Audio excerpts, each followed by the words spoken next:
Section 1. The Emergent Archer, Sagittarius as archetype of the human quest. Among the archetypal images of the human psyche, none encapsulates so powerfully the impulsion to explore, transcend, and meaningfully connect disparate realms of experience as the sign of Sagittarius, the archer centaur, forever poised between earth and sky, animal impulse and divine aspiration. In every epoch where it manifests, the Sagittarian archetype functions both as a release of compressed energies and as a guiding teleology that draws and binds consciousness toward goals not immediately apparent nor securely anchored in the physical environment. It is my contention that during the long millennia from 19,450 to 17,300 BC, humanity experienced for the first time, after surviving the freezing logic of the Capricornian crucible, a true awakening to the challenges and rewards of exploratory consciousness. That is, to the birth of the quest. It is significant and not to be underestimated that this awakening arises within a double symbolic context. On the one hand, the gradual relaxation of glacial severity, occasioning the return of plant and animal species, the expansion of habitable territory, and the slow transformation of static refugia into open arenas for travel. On the other, the ceaseless turbulence of a world still endangered by caprice and death, so that each outward venture is also a risky performance of the soul's inner desire for release, difference, and advance. There is in this juxtaposition a precise mimicry of the individual's transition from the secure bounds of childhood into the dynamism and uncertainty of adult responsibility. Just as childhood's limitation preserves the kernel of future quest, so the Paleolithic enclosure, stoic and repetitive, contains within its darkest corridors the seeds of celestial adventure.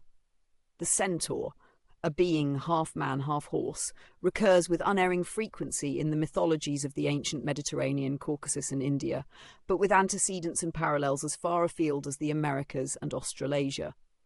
It is an image that mediates not only the apparent opposition of raw nature and reflecting mind, but the abyss between the brute and the numinous, the four-hooved dynamism of untamed gallop and the two-handed mastery of the bow, aimed not at present prey alone, but at future potential.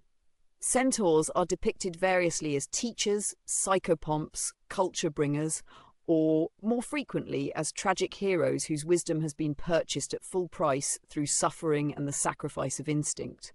Chiron, the wounded healer, is perhaps the most noble of these archetypes, a figure who, having tasted the poisons of the world and of fate, teaches awakening souls the arts of discipline and the names of the gods. In psychological terms, the horse body of the centaur is the unconscious, quick, instinctual, responsive to subtle signs and capable of uncanny endurance.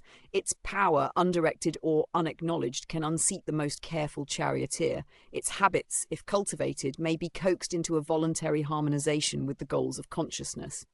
But the bow and arrow wielded by the human torso symbolize something greater still: the aspiration, the impassioned hunting drive, the urge to release from self-limitations and direct one's whole being into the infinite. The archer's discipline is at once a summing up and a transformation of instinct. Nothing is lost, but all is refined and harnessed to the quest. In the upward arc of the arrow flying beyond what the eye can follow, we see at once the ambition of spirit and the humble obedience to natural law, the parabola that becomes, through skill and repetition, the signature accomplishment of the one who can learn through failure without succumbing to regret. Sagittarius, then, is the archetype of the ever-becoming spirit, the human task of learning to master not only environment and the animal within, but the techniques of meaning-making that are at once weapons of survival and the playground of the gods. It is no accident that, upon the retreat of glacial adversity, the first invention humanity perfected was the art of the projectile, the atlatl, spear thrower, and soon after the bow and arrow. Both instruments, first encountered by the Cro-Magnon and their descendants, involve not merely ballistic skill, but the internalization of cosmic law: weight, resistance, elasticity, the secret music of tension and release. To aim and to hit, to lose and to retrieve, these are lessons that train both body and mind in the objective reality that the world is not malleable by wish, but demands engagement and knowledge. Every successful strike, every fashioned point is the record of a psychic achievement, the conquest of impulsivity by patience, of myopia by foresight, of immaturity by the governance of self. Beyond tools, the Sagittarian archetype is associated with increased openness to what is other, to the challenge of difference, and to the potential of transforming outer journey into inner discovery. We see this mirrored in the patterns of trade, migration, and alliance that connect the otherwise disparate refugia of post-LGM populations.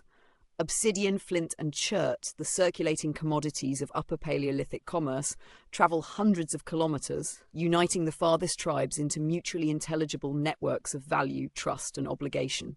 Such movements, more even than the technology they carry, are the bearers of cultural DNA. Ideas, rituals, stories, and inventions exchanged at the interface between like and unlike become opportunities for cross-fertilization and unexpected rebirth. In cave art, likewise, the Sagittarian motif recurs in myriad forms. The dominance of the horse, over 25% of all Paleolithic depictions, galloping, charging, or rearing, translates the archetypal message into a dynamic pictorial idiom: energy, movement, potential. Rarely are these representations static. Almost always they carry a suggestion, explicit or implied, of journey, quest, and the crossing of boundaries. The very medium, deep, inaccessible caverns, painted with tools and pigments manufactured through clever trade and careful chemistry, symbolizes the desire to unify the inward journey, the literal descent into the Earth's womb, with the outward conquest of dangerous unmastered spaces. Each image is both mirror and prophecy, recording the settling of old scores as a way to prepare for engagements yet unimagined. The connection between this imagery and the rise of shamanic practice is equally noteworthy. The shaman, often depicted as animal-human hybrid or soul flyer, adorned with antlers, tusks, or wings, is par excellence the figure who acts as intermediate between life and death, day and night, the present and the ancestral past. His or her medicine is the restoration of meaning in crisis, the retrieval of lost parts of the soul, and the transmission of symbolic knowledge that unites the tribe not only with itself but with the cosmic hierarchy. The very core of shamanic practice is the journey, the Sagittarian flight into altered states, where information is gathered, dangers confronted, and the whole piano of the unconscious sounded for the sake of new improvisations. Thus, the shaman does not abolish the Capricornian patterns, rather, he transposes them into a new register where the tests and trials of prior suffering become the keys unlocking the next octave of psychic development. Historically, the emergence of Sagittarian patternings in the Upper Paleolithic is marked by an explosion of stone and bone tool varieties, the refinement of needles making fit-in layered clothing possible for extended expeditions and higher altitude camps, and above all, the presence of composite projectile weapons, detachable points, splintered inserts, multi-part constructions that both increase resilience and introduce a higher order of complexity into group organization, manufacturing technique, and the division of labor. This is not the conquest of nature in the Promethean sense, but a growing comfort with abstraction, system, and improvement, a psychological willingness to risk new combinations, fail, and try again. All these are hallmarks of Sagittarian optimism, the theological virtue of hope lived out in technology and hunt. Underlying all, perhaps, is fire. Fire, in its practical and ritualistic centrality, is the Sagittarian element par excellence, providing light and warmth, enabling tool-making, food preparation, and the animation of otherwise lifeless caves, but also symbolizing the presence of an inward spark, an inextinguishable yearning for illumination, purification, and transcendence. The maintenance and transmission of fire required memory, planning, and a recognition of the shared nature of the common good. Only those who tend the flame with reverence will benefit from its gifts.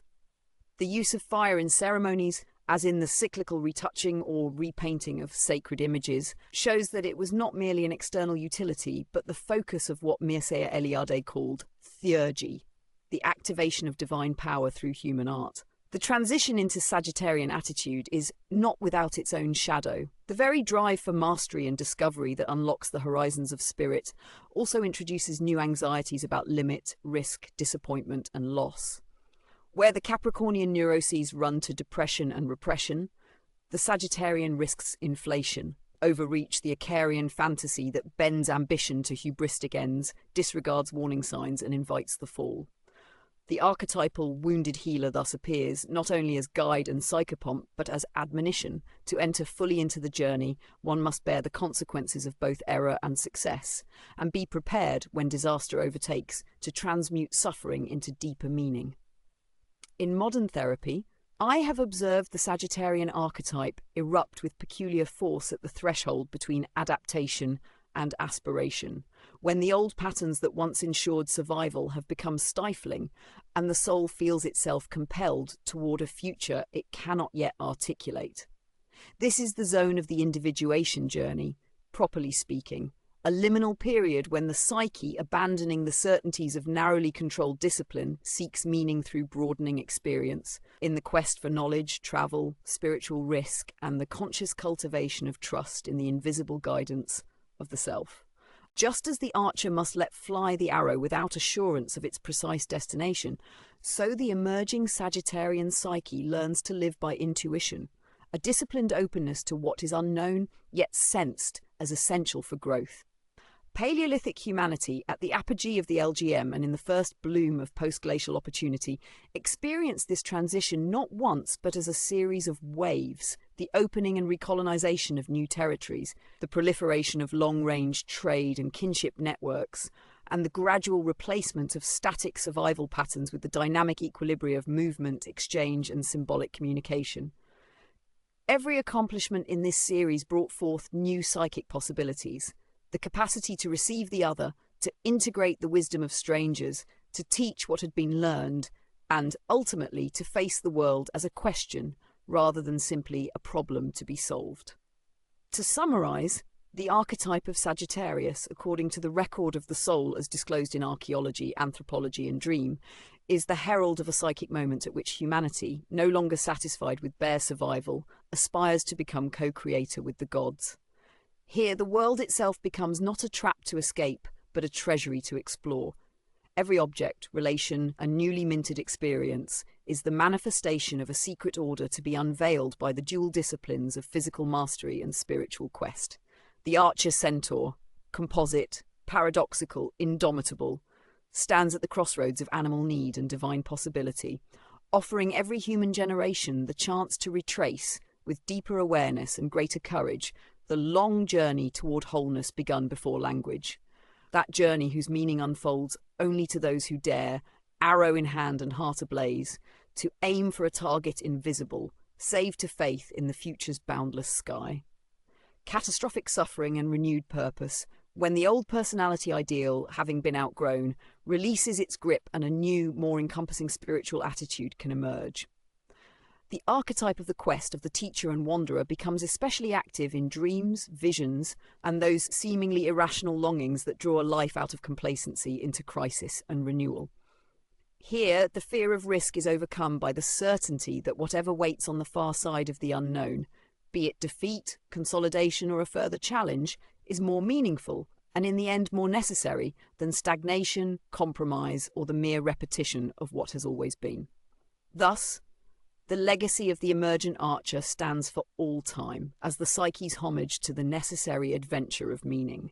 The age of Sagittarius cannot be relegated to mere prehistory, for it abides awakened whenever any man or woman, society or epoch, commits itself with dignity and curiosity to the ongoing task of discovering what it means to be both human and divine, an embodied soul discovering and creating the world through the ancient and ever-renewed miracle of purposeful flight. Section 2. From Security to Openness, Archetypal Shift in the Glacial Hinterland. It is my considered conviction, based on many years of patient observation and not a little suffering, that the psyche's evolution does not proceed along a straight path of cumulative gain, but rather by dialectical turns, by the rhythm of compensation, enantiodromia, and the recurring movement from a well-established centre toward its counterpoint on the periphery. This dynamic is nowhere more perspicuous than in the great transition from the age of Capricorn to that of Sagittarius, which ushered in an entirely different set of psychic behaviours and unconscious structures for the evolving human race. Where Capricorn was defined by necessity, discipline, tradition, and the slow accretion of social memory, the Sagittarian impulse emerges sudden and vibrant, like the shaft of sunlight that breaks through the parting clouds of winter. The movement from earth to fire, from constriction to movement, is not to be understood as a whimsical turn of fortune alone. Rather, it is an instance of that larger principle, the violation of the lesser law by the greater, wherein the shadow of psychic limitation is overcome by the eruption of new energies hitherto suppressed, repressed, or rendered latent by conditions of the past. Let us recapitulate briefly the psychic situation at the end of the last glacial maximum. After so many millennia of imposed constraint, the collective psyche of humankind had become veritably encased by the saturnine shell of habit, ritual, and rote obedience to the iron law of survival. This was a necessary achievement, the triumph of the human spirit over dissolution and oblivion, but it was not an end in itself. For the very strength of such boundaries inevitably creates the conditions for their being breached, a principle as true in the logic of the psyche as in the hydrography of nature. The environmental context was decisive. As the ice sheets began to retreat slowly, inexorably, new forests arose, game became more plentiful and diverse, and those populations whose energies had been bound to the lowest levels of Maslowian need found themselves, almost imperceptibly at first, liberated of some portion of their anxiety and available for exploratory action. The archetypal index of this moment was the sudden flowering of all the tokens of Sagittarian fire, new hunting techniques reaching farther afield, the first unambiguous evidence for regional trade at scale, ritual practices oriented to the horizon and the long journey, and above all, an unprecedented expansion of symbolic imagination.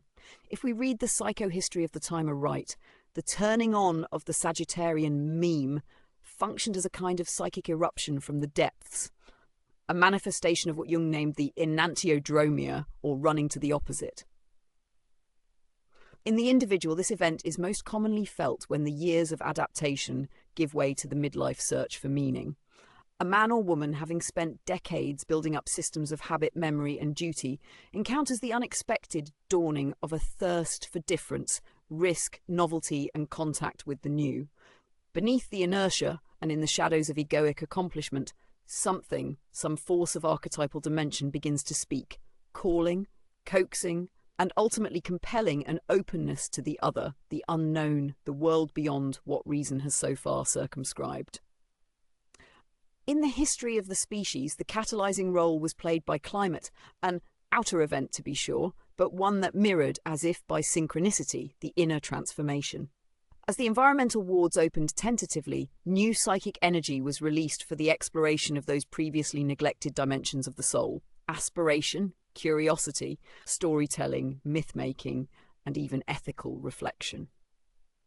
It is no accident that some of the earliest literary analogues for the journey motif, the Epic of Gilgamesh, the Odyssey, the Mahabharata, and so forth, are centrally dramas of the hero learning, through confrontation with his own powers and the challenges of the broad world, the lessons not merely of invention, but, more subtly, of limitation, responsibility, and the powers of adaptation within law.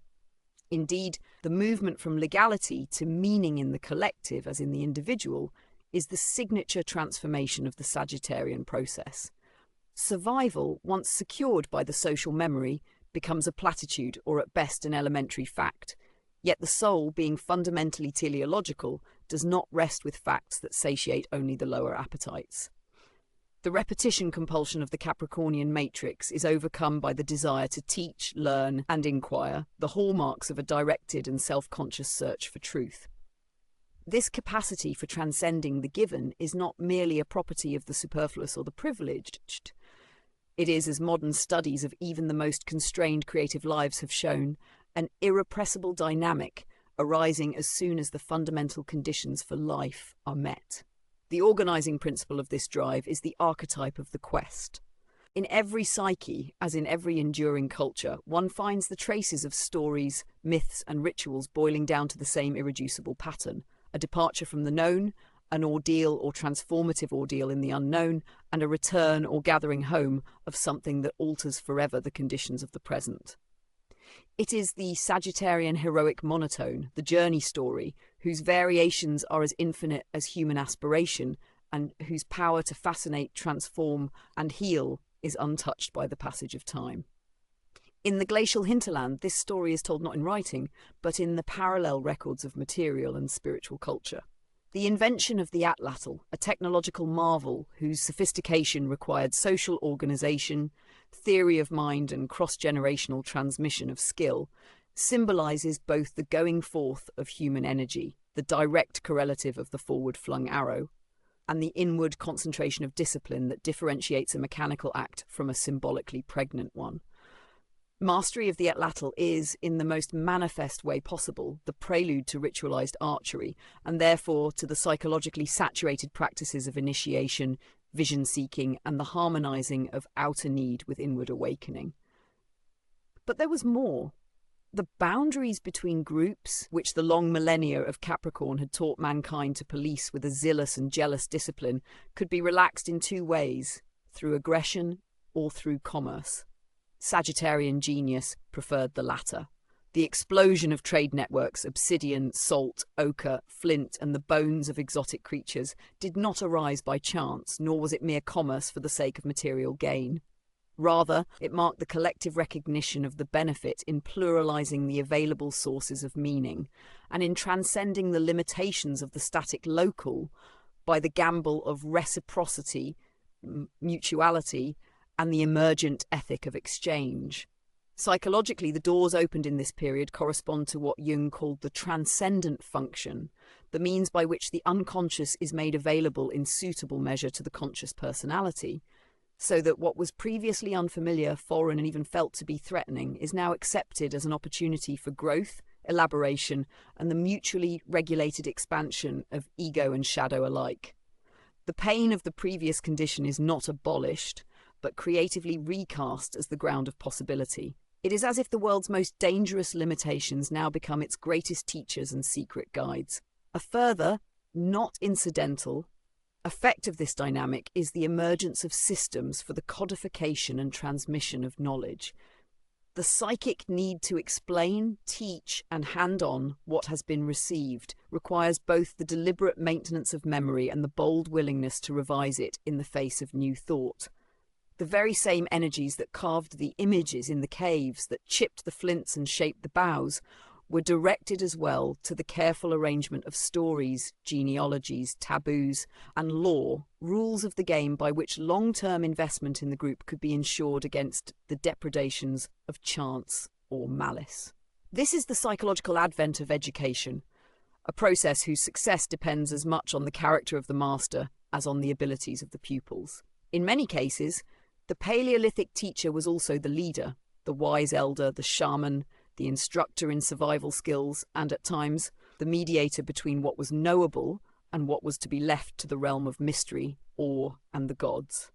The Sagittarian bent, it would seem, is toward the broadest possible engagement of minds, linked by subtle or explicit networks of association, goods, ideas, rituals, and the remembered power of places, times, and experiences rendered sacred through use and repetition. Yet, as with all dialectical movements in the human soul, there soon appeared the countervailing tendencies of neglect, abandonment, and wandering.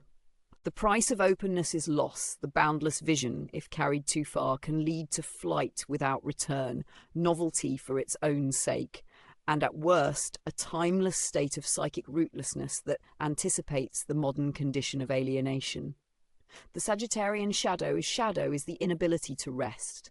Having learned to risk everything for the promise of a further possibility, the psyche must, at times, be called back to the hearth, the tradition, the law of the group, lest its departures degenerate into meaningless improvisation, unanchored strife, and the disintegration of the hard-won capacity for lasting order.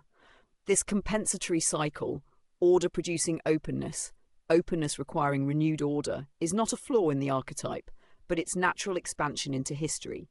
Each achievement becomes a new beginning, and failure, when endured consciously, can be returned as wisdom, humility, and the potential for still greater transformation.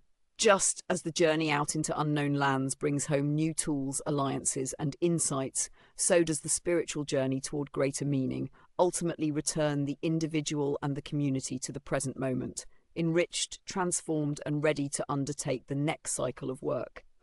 The Sagittarian movement, then, is no mere escape from home or tradition, but a necessary enlargement. The dialectic of security and openness, of earth and fire, becomes the rhythm by which meaning is generated and sustained.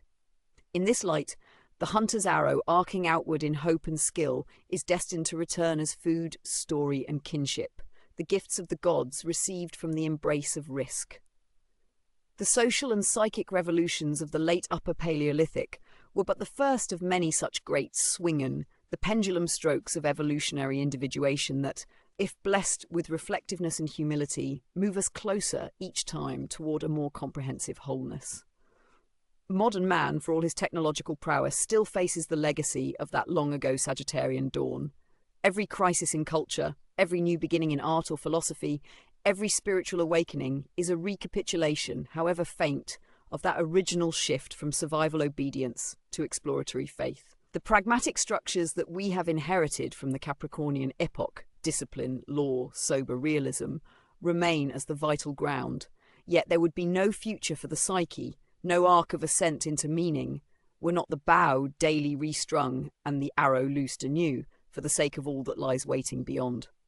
And it is this restless yet purposeful movement, instigated by the tension between opposites and sustained by faith in a meaningful outcome, that marks, indelibly and eternally, the noblest achievement of the archetype of Sagittarius.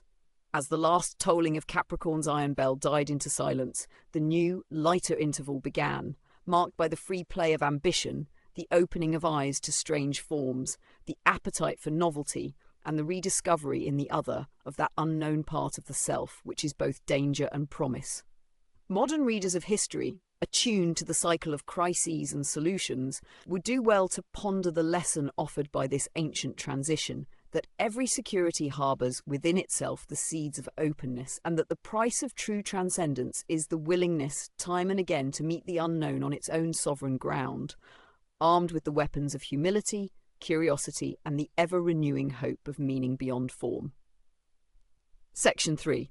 Technological Revolution, the Invention of the Bow, and the Conquest of Distance. If one were to seek a single invention whose psychic consequences have resonated through the whole history of the human race, few could rival the transformative impact of the bow and arrow.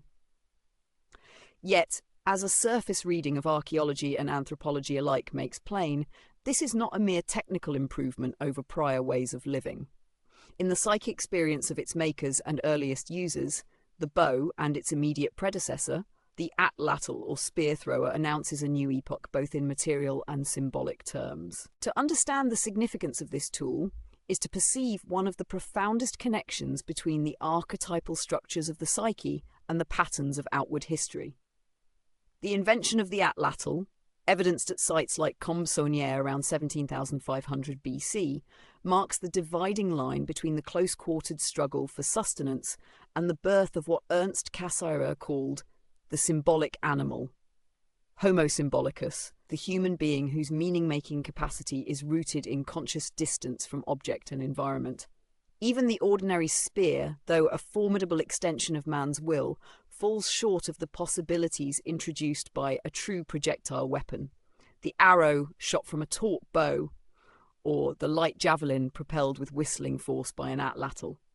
In both instances, the most essential feature is not the superior range or killing power, though these are impressive, but the psychic experience of separation.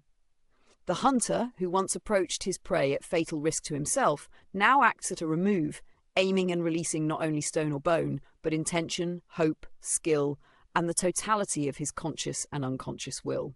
Psychologically, this act is a mimetic of the archetypal hero's combat with the monster, another manifestation of the quest that now marks the dawn of Sagittarian consciousness in world culture. The bow becomes, at the symbolic level, the instrument of distance. In leveraging the possibility of a dissociated action killing from afar, striking what cannot defend itself up close, humanity begins the long, at times perilous journey from immediate presence to abstraction, from mere participation mystique in the world of objects to the full flowering of the subjective. In this sense, the invention of the bow is both the triumph and the risk of intelligence.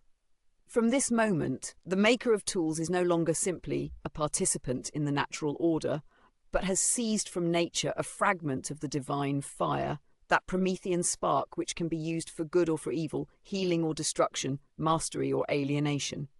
The deeper meaning of this technological leap coincides with the emergence of a new kind of psychic space, what might be called the intermediate distance between self and world, ego and other, known and unknown. No previous animal tool, however sophisticated, fashioned by crow, chimpanzee or elephant, approaches the level of abstraction necessary to produce and wield a bow. To make the weapon, a person must first imagine an event at a remove in both time and space, a future scenario in which a distant prey animal may be reached through mediated force with a minimum of personal exposure.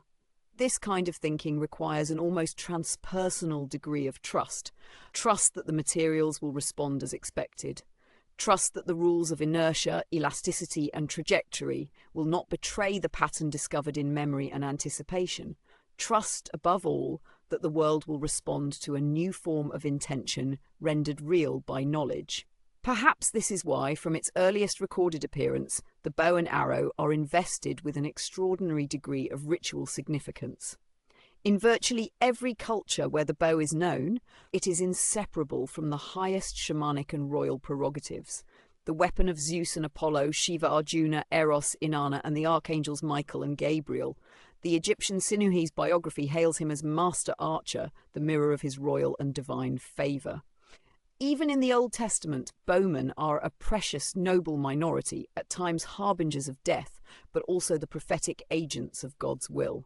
In the book of Genesis 9:13, I have set my bow in the cloud. The rainbow, a symbol of cosmic covenant, is none other than the archetypal prophecy of transformation in the interval between division and union, a sign perpetually suspended over every land as a reminder of the distance humanity must traverse to regain wholeness.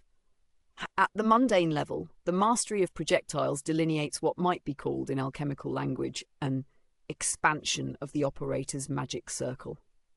Paleolithic and Mesolithic sites across Eurasia and the Americas show the astonishing reach of knapped stone points, bone and antler composite tools, and associated weaponry. The range of atlatls and bows, easily 100 meters with speeds up to 150 kilometers per hour, allows for the purposeful integration of multiple environments, forest edge, open steppe, mountain pass, within a single annual round.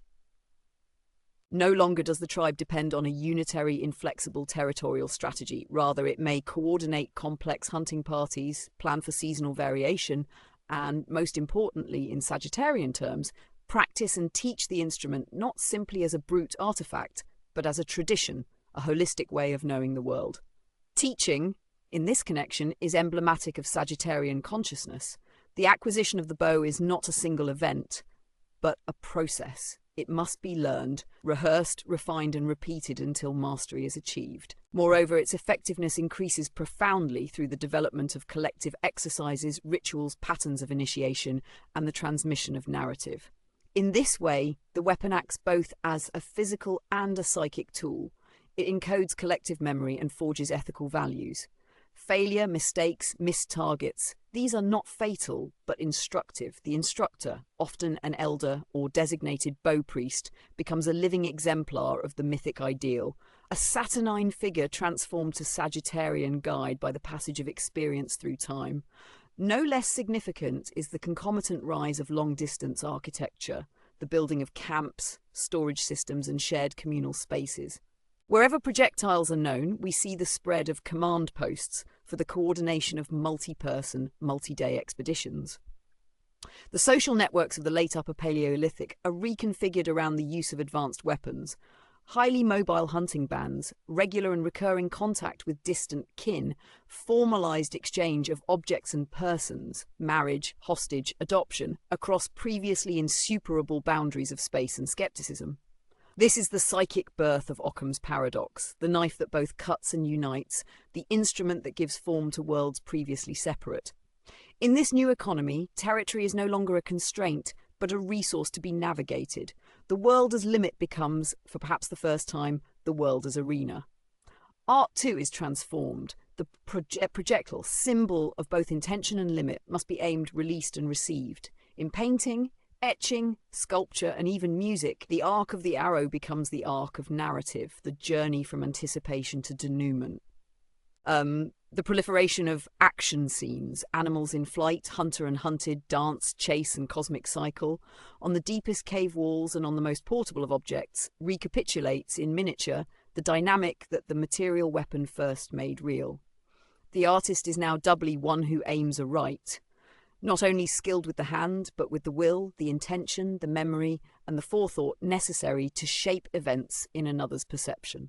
From all this it follows that the bow and arrow constitute not only the material verification of a new psychic potential, but its very enabling condition. The conquest of distance in both space and time, makes possible a more robust individuation and the integration of the self through conscious ego expansion. As the hunter becomes a marksman, he also becomes by mastery a leader, teacher, or mentor. The group, capable of acting together at a distance, now possesses the antecedents unknown to dumb animals for intergroup alliance, treaty, and the formation of classes of knowledge, repertoire, skill, tradition, doctrine, law. In evidence, let us consider the skeletal remains of carefully articulated high-status burials in Upper Paleolithic cemeteries, e.g. Kostenki, Sungir, Dolny Vestonets. These individuals, often buried with decorated projectile points, elaborate costumes and objects whose utility lies far beyond mere subsistence, are found at the intersection of social, technological, and spiritual influence. The symbolism of the arrowhead, direction, focus, intention, here becomes literal, buried with the dead, but, as it were, pointing ahead into a world unfinished, history left to be completed by the ongoing labour of the living and their descendants. Such depositions, especially where they recur generation after generation, indicate a conscious recognition of power's continuity, memory's authority, and the weight the group places on the capacity to organise, teach, and inspire. We have already seen the rise of long-distance trade as a corollary of this new technological age. Obsidian, shirt, ochre, and even, in rare cases, shells and fossilised thunderstones moved along paths hundreds of kilometres in length, along what may fittingly be called the psychic highways. Trade routes that doubled as communication networks for stories, legends, taboos, and the slow, poignant laments and celebrations of epic song. In every culture, what moves with the traders is not only merchandise but meaning. The signs and tokens of what can alone confer value transform anxiety into knowledge and bind the furthest scholar at one end of the known world to the herdsman, dancer, or chieftain at the other. The shared ritual of presentation, the stylized system of exchange, the public reenactments of quest or heroic tale, all these are recreations in miniature of the martial and spiritual contest written into the architecture of projectile skill. No less crucial, the emergence of projectiles as a core technology facilitated the reorganization of gender roles, division of labor, and group cohesion. The seasonal round, no longer strictly dictated by the immediate presence or absence of resources, was now capable of further complexity. Bases of operation shifted to accommodate the best angles of attack, the terrain that best favored the use of bows, and the most likely avenues for prey animals' migration and return. In this matrix, the act of learning the bow became, for every boy or girl, an accession into the adult world. The skills taught around the fire are not only physical, but psychic. Patience, anticipation, judgment, and above all, the ability to see beyond the immediate, to aim not at the body only, but at the space, the timing, the opportunity, all of which are, in the largest sense, metaphors for living at a higher octave of consciousness. The technology's recursive impact on the imagination becomes especially evident in the myths of culture, where the archer plays not merely a role in hunting or war, but arises as a signifier for all the dimensions of transformation, scarab, serpent, and rainbow rolled into one. The story of Abani and Gilgamesh, of Heracles and the Stymphalian birds, of Rama and Ravana, even of the bow of Christ, the new covenant in Christian mysticism, conceived as an angelic arching power straddling heaven and earth, all these are the signs and recapitulations of the earliest religious imperative, which is to learn and teach the union of outer skill with inward wisdom.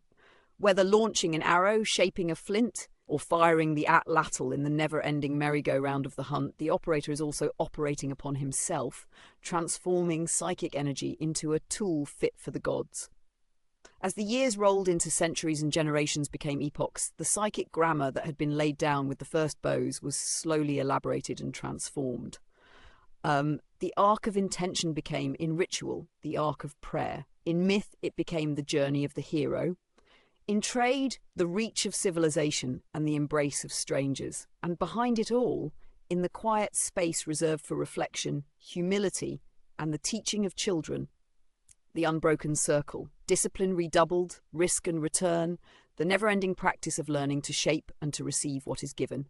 The modern world, with its missile weapons, abstract technologies, and infinite communications, stands in lineal descent from those first clever inventors, the men and women who, in the teeth of danger, dared not only to dream of an outward transformation, but in doing so brought about an inward transformation from which all further growth became possible. To read this history aright is not simply to catalogue what has been done, but to bear living witness to what is yet to be achieved, the victory each day of intention over fate, meaning over accident, and the soul's ceaseless longing for unity over the manifold fragmentations of the world. Consciousness, then, is the highest archery. The sage becomes humanity's best archer, a guide who can loose not only an outward missile, but the arrow of insight aimed at the darkened hollows of the heart. The quest, the journey, the eternal flight from what is known toward what is loved, these made possible by the bow, are the arrow points of the spirit, the Sagittarian inheritance, without which no civilization, no personality, no true wholeness can ever be forged. Section 4. The dawn of symbolic and spiritual exploration, art, shamanism, and the horse. Were one to look for a motif through which the rising Sagittarian current of the late Ice Age most directly entered the currents of human consciousness, one could hardly find a better vector than the horse. That most dynamic, untamed of animals, sinew and muscle incarnate, eyes large and searching, nostrils flaring before the wind, became in the Upper Paleolithic not only an object of economic value to the hunter, but overlaid with intensity that admits of no easy reduction, with layers of projected meaning, aspiration, and identification. This is as true for the peoples of the torn and wind-drifted French uplands as it is for tribes as far afield as Berry Asia, the Altai, and the Sahara's rock painters, and even for the descendants of the Ice Age survivors who in time would ride and worship the Mustang of the American plains. The horse is movement incarnate, a flash of grace and thunder, a form built for the halfway realm between the forests of Capricorn's constraint and the open fields of Sagittarian striving. To hunt the horse is to attempt the mastery of boundless energy, to satiate hunger with appetite for the unpredictable, to touch in the moment of pursuit and kill, the paradox where necessity and joy unite. Yet it is a psychological certainty that, in painting the horse in hundreds of lively loping and galloping attitudes on the ceilings and walls of deep sanctuaries, Paleolithic artists began to bridge a breach in existence. Their outward actions, rendered living through the alternating play of pigment and wall, became occasions for entering the world not as it was, but as it might be, dynamic, shared, intelligible, and narcotic with the infinite elation of possibility. The horse in Paleolithic art is almost never at rest, painted running, rearing, fleeing, or charging. Its position, at the junction of tension and release, traces through substance the basic arc of psychic transition from constraint to freedom. The analogy is perfectly suited to the Sagittarian moment, for this is the archetype not primarily of hunter or king, but of teacher, priest, shaman, and guide, the mentor who leads by example and by motion beyond the limits of the familiar, who transforms the cave into a sanctuary not merely for safety but for initiation.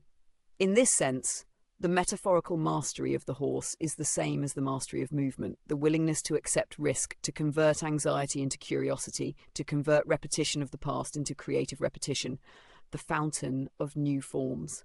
In the modern personality, it is precisely this capacity that forges mental health out of necessity. For no one may venture across the liminal threshold from security to the unknown unless the unmastered energies within have been welcomed, comprehended, and used in service of the emerging centre. A further deepening appeared as human groups acquired the capacity to depict the unlikely and the metaphysical. This step coincides with the surge of technological advances in brushwork, stenciling, fire painting, and the careful coordination of perspective and foreshortening.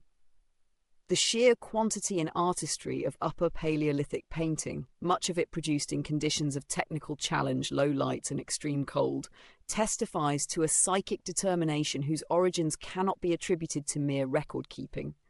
The labour involved in painting 10,000 bison or 300 horses was communal, sustained, multi-generational, an outward achievement equal in psychic magnitude to the erection of a cathedral or the completion of a Shakespearean cycle. It was, in effect, a work of collective transformation, an imaginal ethic rendered in stone and brush.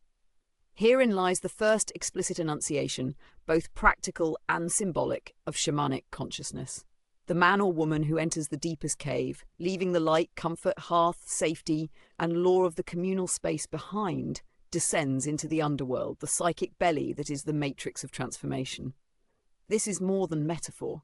The conditions of the cave, darkness, chill, confusion, echoing sound, mimic those of the altered state of mind.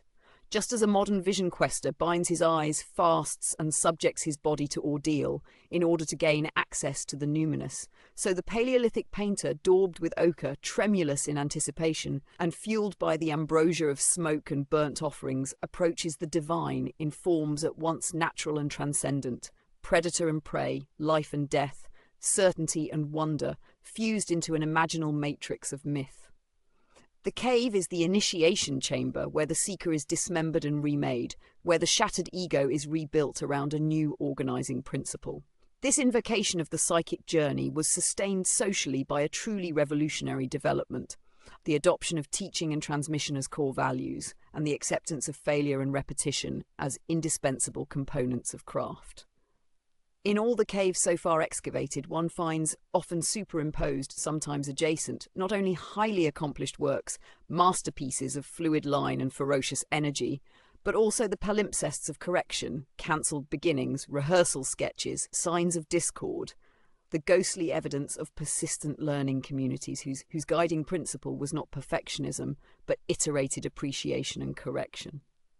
Dreams from every age of history confirm the journey undertaken in youth, the descent into the womb or mother cave, is not a solitary passage, but a participation in the search of every hero, prophet, or king for union with the absolute. The labyrinthine corridors and the sudden blossomings of vision illuminated by light, blaze of fire on a painted wall, hallucination following ingestion of thujone or plant alkaloid, the invisible melody of drum, chant, and ritual gesture are the scenery in which the self enacts its perennial drama of struggle, meaning, departure, return, and transformation. The teacher, whether shaman, artist, or craftsman, served not so much as a dogmatic catechist as a psychopomp, a conductor for the group's creative inquiry, providing both structure, rules, technique, limitation, and inspiration, mystery, syncretism, improvisation. The very unpredictability inherent in true instruction became a feature, not a bug, as new generations absorbed, extended, and significantly altered what they had received. The birth of culture in the Sagittarian era is therefore not imitation, but a never-finished quest after the impossible unity of identity, adventure, and lasting value. Conscious of limitation, yet ceaselessly seeking the open humanity in this era, cultivated the heroic virtues of courage, resilience, self-overcoming, and, increasingly, a recognition of the uniqueness of every participant in the drama of life. The horse, as metaphor, environment, and alter ego, is an ideal symbol for such a consciousness. The psyche, in observing the boundless freedom of the horse in motion, the curve of sinew, the leap among obstacles, the unfathomable capacity of these animals to coordinate as a herd, found reflected a secret longing for the speed of the unhindered spirit, for the kinetic release of pent-up potential, for the transcendent journey within the wider web of the possible. The recurrent presence of horse imagery in Paleolithic art, in dynamic juxtaposition to the human, marks not any historical feat of domestication, but a psychological communion, as if the yearning mind saw in the horse the pattern of its own future mastery, a somatic drama encoding both the aspiration to flight and the burden of return. Thus the Chiron myth, born in later times, becomes retroactively meaningful. The greatest teacher is always wounded, the most accomplished hero is always mortal, and the arrow loosed into the infinite must eventually descend to earth, piercing, perhaps sacrificing, that to which it had given hope. And yet, inexplicably, inexhaustibly, the psychic leap from bounded experience to the imagined infinite suggests that the one who can return is, in a sense, more whole than the one who never dared to leave. The wanderer becoming the healer, the initiator the mother of spring's endless return. The Sagittarian principle not only permits but compels reinterpretation through repetition. Multiple renderings of the same motifs, festive and crisis calendars, endless loops of myth and story make visible the hunger not only to teach but to search the restless, moving phenomena of life for the difference that makes a difference. Sagittarian teaching is anything but didactic. It is engagement with the learner as unexplored territory, an openness to the student's unique journey, an instruction shaped as much by ignorance as by received orthodoxy. That randomness, accident and error can become sources of insight is the richest legacy of the spiritual horses that gallop in the secret places of psyche. What appears to the frightened ego as loss or intrusion is the intimation of a trajectory that, if courage is summoned, will define a new habit, shape a new destiny, institute a new ritual for inclusion of difference. And so, in this epoch, the archetype of the hero is joined by that of the guide, the shaman whose vulnerability is confessed, whose power is wrought through trials willingly submitted to. There is a marked growth in the complexity of social relationships, sometimes verging on apparent chaos, but in reality calculating and recalculated intensities of association, teaching, imitation, and cross-group collaboration. The raised status of the expert is both practical, the skill to survive, and mystical, the ability to seek an unknown goal and returning to bring forth from that quest an irreplaceable gift. One cannot overstate the importance for modern consciousness of this psychic birth of the exploratory teaching function. Whenever a new age unfolds, be it in psyche or history, there will arise the need for an exemplar, a figure to inhabit and confess limitation, to become the mirror into which the soul gazes, learning to accept its wounds, its incompleteness, its vocation to the open-ended adventure of learning and growth. Animal and human, psyche and symbol, hunter and shaman become indistinguishable at the crossroads of the Paleolithic. In the dreaming psyche, the horseman is as concrete as the herd of galloping horses. Both signify the magician, the imaginer of new movement, the psychopomp who can lead the fragile ego, unassisted, into the unknown and back. The shaman or psychic guide is not merely a figure of the past, but an abiding archetypal presence which, in every epoch, calls forth those brave enough to lose their way so that all might discover anew the meaning of return. Psychologically, then, the dawn of symbolic and spiritual exploration in the Sagittarian age is the primal scene of becoming a learner. No longer was the psyche content to reside in the secure house of the known. It began to yearn for the unknown, an unceasing rhythm of venture and recovery, search and synthesis that has played out in every individual psychotherapy, every revolution in scientific theory, every renaissance and every religious reformation in all subsequent history. The birth of conscious education, like the striving toward mastery in the hunt or the initiation rituals in the sacred darkness of the painted cave, is not a sour ritual of repetition, still less a static rehearsal of ossified forms. It is a sacred performance of the archetype that produces with each cycle something new, a fortifying addition to the collective storehouse of value, an improvisational adaptation, a unique note in the great music of the human spirit.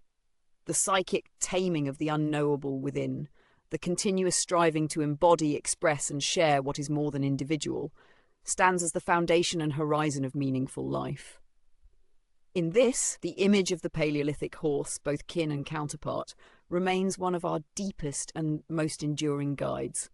Even now, those who dare to walk the inward labyrinth of dreams, or to journey with reflective reverence into the caves of their own memories and wounds, enact that ancient pattern, embracing with open hands that which is wild, untamed, and potentially perilous.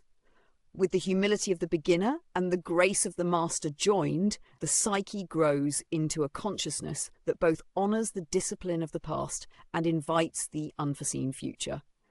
It is this meeting, the moment in which spirit guides instinct and discipline opens to inspiration, that constitutes the true inauguration of human spiritual culture, a gift of the Sagittarian archetype that resounds in every quest for wholeness. Section 5, the Sagittarian Imprint, Knowledge, Transmission, Trade and the Collective Soul. No examination of the Sagittarian age can achieve completion without a reckoning of its gifts, those permanent imprints pressed into the collective psyche and from which, consciously or unconsciously, all later developments in the transmission of knowledge, the emergence of complex societies, and the formation of the collective soul have taken their cue. For the student of archetypes, it is not only the objects, techniques, and structures left to us by that distant epoch that matter, but, more vitally, the enduring patterns of thought, relationship, and psychic movement which, since that time, have shaped both the interior world of the individual and the outward odyssey of the species. At the heart of this Sagittarian patrimony is the evolution of transmission, the movement of information, insight, and value across space, time, and difference. Where Capricorn built bulwarks against difficulty, storage, insulation, and the patient accumulation of resources, Sagittarius invented pathways and bridges, converting what had been defensive walls into arteries for contact, commerce, and creative exchange. In this context, the great trading networks of the Paleolithic and early Mesolithic, obsidian from Lipari exchanged for tin in the Caucasus, flint from the Dordogne showing up 200 miles away, ochre from the Mediterranean turning up in the teeth and bones of reindeer hunters, are more than economic peculiarities. They are psychic revolutions, the deliberate choice to value connection above isolation, novelty above repetition, the circulation of gifts above the entrenchment of possession. Trade, even in its earliest forms, is always a two-way street. It rests on trust, sometimes grudging, sometimes enthusiastic, yet never wholly absent, and on the implicit recognition of kinship in otherness. It sets in motion not only goods but stories, rituals, marriage alliances, techniques, and names. Every new commodity brought from without must be named, integrated, and adapted within, becoming at once a herald of difference and a seed for the transformation of tradition. In this, the history of early trade is the microcosm of individuation. The ego ventures forth, suffers the uncertainty of exchange, and is remade by the dialectic of accommodation and alteration. That Sagittarius should rule over this process is no surprise. Its archetypal function is to bring the far near, to unite by traversing the space between, to create a tension in whose resolution lies the possibility of more lasting unity. It is not only artifacts and techniques that are exchanged, but knowledge itself, strategic, symbolic, and spiritual. The villages and bands that survive into history are those that developed, with time, expertise in mapping not only landscapes but minds, the memory of places, the roots of herds, but also the best seasons for inaugurating alliance, the lines of succession, the genealogies of descent and indebtedness. These forms of knowledge, preserved sometimes in story, sometimes in ritual, but always in the heart's archive of lived experience, constitute the birth of that higher order of memory and intention which transcends the bounds of the individual body. It is in the Sagittarian epoch that the collective soul first learns to sing, not as an echo of the dead, but as the leader's overtone, the melody of aspiration harmonized with the pulse of presence. Among the most arresting signs of this transpersonal growth are the ritual objects that began to appear in abundance: the spiral, the meander, the checkerboard, the endless loops of coloured beads. These are not only adornments or markers of status, but invitations to the recognition of pattern, the realization that, beneath the surface of difference, there is a grammar of dynamism, repetition, and emergence. The 32 abstract symbols found at over 146 cave sites in Western Europe, spanning 30,000 years, suggest not only equivalence in observation, but a disciplined system for encoding and recoding essential knowledge. The universality of these patterns signals both the deliberate organization of shared attention and the awakening of a new confidence in the possibility of shaping meaning collaboratively. It is therefore no shock that, concurrently with this expansion, population densities dramatically increased. The famed Magdalenian sites of France and Spain, La Madeleine, Altamira, Tito Bustillo, incorporate villages of planned common spaces, carefully engineered burials of, elaborate feasting grounds, evidence for long-range hunting and herd management, and above all, sacred spaces reserved for the collective production and transmission of stories and images. In this context, the art on the cave walls serves not only as decoration, but as living archive, a visual narrative, layer upon layer, of the shifting priorities, crises, surprises, and breakthroughs that animated the group's passage from survival to flourishing. Art is not here coldly preserved, but deliberately renewed. Images are revised, updated, and reinterpreted as living documents, setting forth new possibilities with every retouch, every new hand upon the wall. What permitted this explosion of complexity and contact? Psychologically speaking, it was the maturation of the inside capacity for accepting ambiguity, novelty, and contradiction. The wisdom that began as group memory reaches its climax and transformation as group confidence, a willingness to test, experiment, fail, and try again, not only with needful things, but with the very fabric of myth, values, and spirit. In place of the rigid taboo of earlier epochs, we now see the nascent form of law, rules designed with intentionality, subject to amendment and commentary, worthy of application not simply to the inner tribe, but to strangers as well. The most seminal of these, "Love the stranger for you were strangers in Egypt," find their Paleolithic avatars in rules of sacrifice, hospitality, and commensuration. What begins as a survival strategy becomes a catechism for ever-expanding horizons. In every case, the expansion is necessarily double. The advance of the group outward into the wider world is matched by a corresponding advance inward, as each outward triumph is incorporated into new rituals for knowledge transmission, new stories of ancestry and adventure, new protocols for risk and innovation. The education of the young, the training of apprentices and proof of expertise, the architectural elaboration of sacred or secret spaces, each is also an elaborate mechanism for forging group cohesion and orienting the soul toward ever greater ventures. Perhaps the most mysterious legacy of this age is the interweaving of material and spiritual expansion. The Paleolithic achieved what no previous animal society, and perhaps few subsequent human ones, has managed: the stable integration of large-scale cooperation, planned repetition, creative innovation, and symbolic transcendence. The reason for this achievement lies in the underlying Sagittarian archetype, in the psychic courage to embrace, through technology and ceremony, the prospect of encountering what is truly other. Only that which faces the risk of death, spiritual or actual, can become truly alive. As the Sagittarian ethic advanced northward into the reborn tundra and steppe, and southward into the forests of Africa and the Americas, its logic left marks on every civilization to follow. The construction of the collective soul, a unity not of sameness but of orchestration, became the supreme work of every enduring society and the holy grail of every religion of the future. No longer would isolated genius suffice. All that is lasting must be remembered, handed on, and revised with humility. That this self-conscious knowledge transmission is the parent of our philosophies, sciences, and universities is plain. Each new formulation sits like an arrow with tense, trembling potential, prepared to fly, to miss, to be retrieved, and to be fired again. The greatest teacher in this system is always failure, and the greatest curriculum, the adjustment of group memory to changing conditions. In this living tension, as in the stretching of the bow, psyche learns both humility and responsibility. Humility in the acceptance of limits, responsibility in the necessity of forging new ways forward, as widely as the horizon and as deep as the soul. One must also note the peculiar mixture of optimism and realism that defines the Sagittarian imprint. The faith in possibility is everywhere balanced by recollection of the cost, a dual wisdom that later ages have sometimes lost or failed to recover after collapse.